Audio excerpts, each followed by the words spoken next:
আপনারা সবাই অবগত আছেন, গত 19শে এপ্রিল একটি দুঃখজনক ঘটনা ঘটে।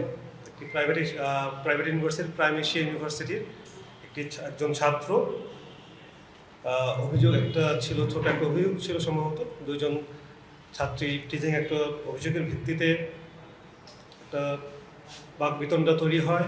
পরবর্তীতে প্রাইম এশিয়া ইউনিভার্সিটিতে সেই ব্যাপারে একটা বলবো যে দ্বিপাক্ষিক বৈঠকের মাধ্যমে একটা সলিউশনও হয়। বাট যখন সে বেরোয় আসছিল,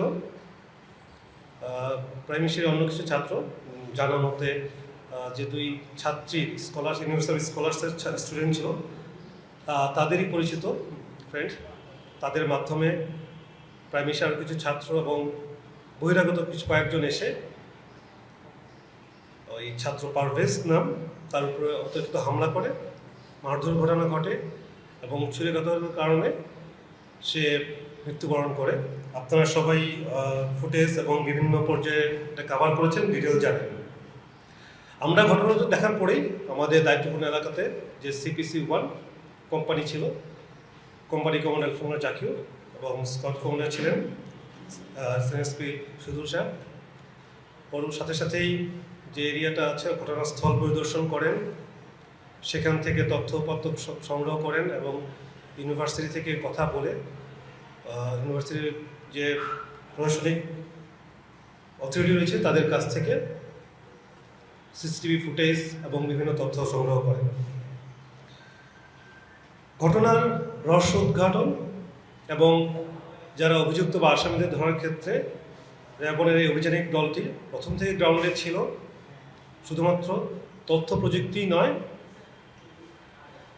গ্রাউন্ডে থেকে তারা যখন খোঁজ নিতে গেল, দেখা গেল যে সাথে সাথেই অনেক যে এজাহারভুক্ত আসামি ছিল তারা ঢাকার বাইরে চলে গিয়েছে।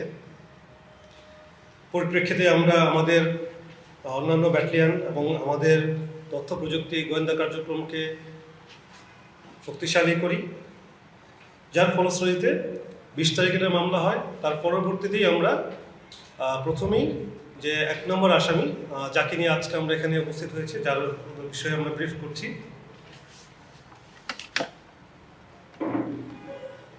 তাকে আমরা নজরে রাখার পরে প্রথমে জানতে পারি উনি বগুড়াতে গিয়েছেন। পরবর্তীতে সে তার লোকেশন চেঞ্জ করে, চলে যায় গাইবান্ধাতে এবং আমাদের গাইবান্ধার যে র্যাপিড অ্যাকশন ব্যাটালিয়ন রয়েছে, র্যাব 13, তাদের সহায়তায় এবং প্রযুক্তিগত সহায়তার মাধ্যমে আমরা গতকাল তাকে আটক করতে সমর্থ হই। প্রাথমিক জিজ্ঞাসাবাদে এই ঘটনার সাথে তার সম্পৃক্ততা স্বীকার করেছে, বাট বিস্তারিত ফার্দার যে ইনভেস্টিগেশন হবে তার মাধ্যমে জানা যাবে। এরই সাথে আপনাদেরকে আবারও অবগত করতে চাই, আমরা একই মামলার 5 নম্বর এজাহারে আসামি, তাকে আমরা ধরেছিলাম একদিন আগে, হৃদয় মিয়াজি, লোক কুমিল্লা থেকে র্যাব 11-এর সহায়তায় ধরেছি, মানে মামলা হওয়ার 48 ঘন্টার মধ্যেই। এবং অন্যান্য যারা অভিযুক্ত আছে, টোটাল 8 জন সহ আরও অজ্ঞাত রয়েছে। অন্যান্য যারা অভিযুক্ত রয়েছে এজার নামেও আমরা ফলো করতেছি যে যত দ্রুত সম্ভব সবাইকে যেন আমরা আটক করতে পারি এবং প্রয়োজনীয় বিচার ব্যবস্থার জন্য সুপার্দ করতে পারি। আমরা হৃদয় মিয়াজিকে ইতিমধ্যে বনানী থানাতে হ্যান্ডওভার করেছে এবং আপনারা অবগত রয়েছেন, তাকে 7 দিনের রিমান্ড মঞ্জুর করা হয়েছে।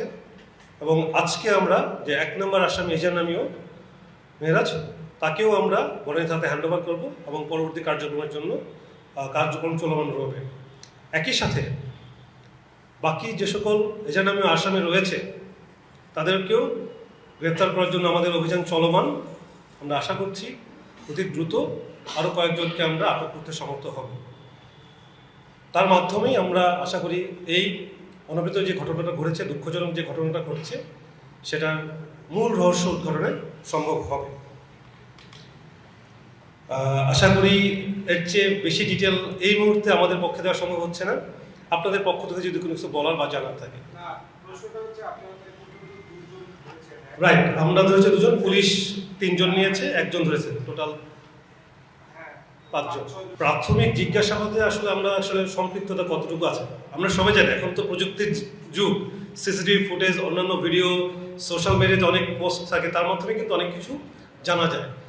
তো প্রথমত যে স্বীকারোক্তিটা যে হ্যাঁ আপনার এই মানে ঘটনার সাথে সম্পৃক্ত বা এই ঘটনা ঘটিয়েছে, বিস্তারিত কিন্তু বাকি আরও তো আছে, কারণ এখানে 1 থেকে 8 জন, এটার নামেও আর অন্যান্য আছে অজ্ঞাত আছে, বাট 1 থেকে 8-এর মধ্যে 1, 5 এবং পুলিশ সমস্ত 4 ধরেছে।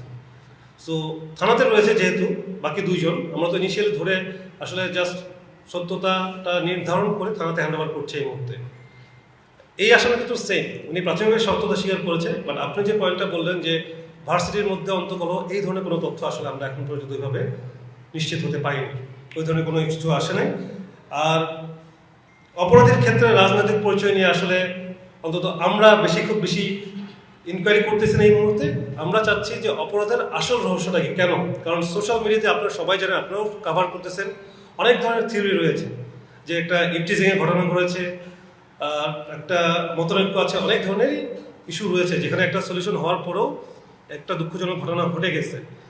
সো এই ধরনের কোনো ঘটনা আমরা এখনো সম্পৃক্ত হতে পারিনি, বাট সে যে সম্পৃক্ত আছে সেটা আর কি সে স্বীকার করেছে।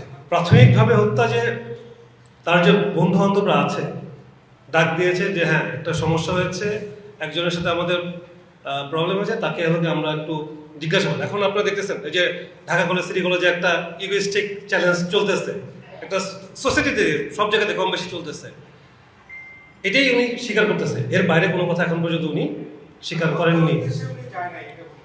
উনি এটা স্বীকার করতেছেন এখন, বাট ঘটনার সাথে সম্পৃক্ত সেটা স্বীকারোক্তি উনি দিয়েছেন। বাকি আরও কয়েকজন আছে গ্রুপে, আরও কয়েকজন রয়েছে, তাদের সব একসাথে পেলে ক্রস চেক করলে জিনিসটা সম্পৃক্ত হয়ে যায়। একজন আরেকজনের ঘাড়ে দোষ চাপাচ্ছে, এখন এটা আমি সম্পৃক্ত আমি বলতে পারবো না, আমি এই মুহূর্তে কনক্লুশন টানতে পারবো না। আপনি যে কনক্লুশনটা চাচ্ছেন এই 2 জনকে দিয়ে তো আমি কনক্লুশন টানতে পারবো না, এখানে আরও কয়েকজন রয়েছে যারা এই সাথে সম্পৃক্ত। সো যখন তাদেরকে ক্রস চেক করা হবে তখনই আমরা কনক্লুশনটা বলতে পারবো। আমরা ইউনিভার্সিটি তথ্য কালেক্ট করেছি, একটা বিজ্ঞ আদালত থেকে একটা নোটিশ আমরা দেখেছি যে তাদেরকে হাজির করার ব্যাপারে অলরেডি আমাদের কার্যক্রম শুরু হয়েছে। আমি যে প্রথমেই বললাম যে ঘটনা ঘটার পরবর্তীর সাথে সাথেই সবাই মোবাইল বন্ধ করে গা ঢাকা দেয় কয়েকদিনের জন্য, যার ফলশ্রুতিতে একটু সময় লাগে। তাদেরকেও আমরা অলরেডি অনেক কিছু এগিয়েছি। আমি বলবো যে যত বেশি তথ্য দেওয়া হয় তত কষ্ট হয়েছে অপরাধীদেরকে ধরা পাবলিকলি। আমরা চেষ্টা করতেছি, এজার নামে যে কজন আছে এখান থেকে আরও কিছু নতুন লিড পাচ্ছি আমরা। একই সাথে যে 2 জনের কথা জিজ্ঞেস করলেন 2 ছাত্রে, তাদের ব্যাপারেও আমাদের তথ্য রয়েছে। আমরা চেষ্টা করতেছি অনেক দ্রুত তাদেরকে ধরার জন্য এবং আদালতের নির্দেশনা অনুযায়ী কার্যক্রম করার জন্য। যখন আমরা একটা ক্রস চেক হবে, যদি আপনারা যে সকল কোশ্চেন করছেন এর মধ্যে যদি নতুন কোনো তথ্য আসে অবশ্যই ওইটা আনভেল করা হবে, কারণ কিছু কানেক্টিভিটি ডিফারেন্ট আছে আমরা পেয়েছি। এখন এই তদন্তের সাথে বলছি না, আরও দুজনকে পেলে, স্পেশালি 6 নম্বর আসামি কে পেলে মনে হয় আরো একটু 1, 4, 6 1, 4 যেহেতু পুলিশের কাছে আছে, 1, 5 আমরা ধরেছি, 6 4 জনকে একসাথে করলে গল্পটা জানা যাবে। কারণ একজন আরেকজনকে বর্তমান প্রেক্ষাপটে আপনারা জানেন র্যাব ধরে 24 ঘন্টার মধ্যে আমরা হ্যান্ড ওভার করে দিচ্ছি। সো আমরা যে একটা ক্রস চেক করবো সেই চ্যালেঞ্জটা কিন্তু আমাদের মধ্যে রয়ে গিয়েছে।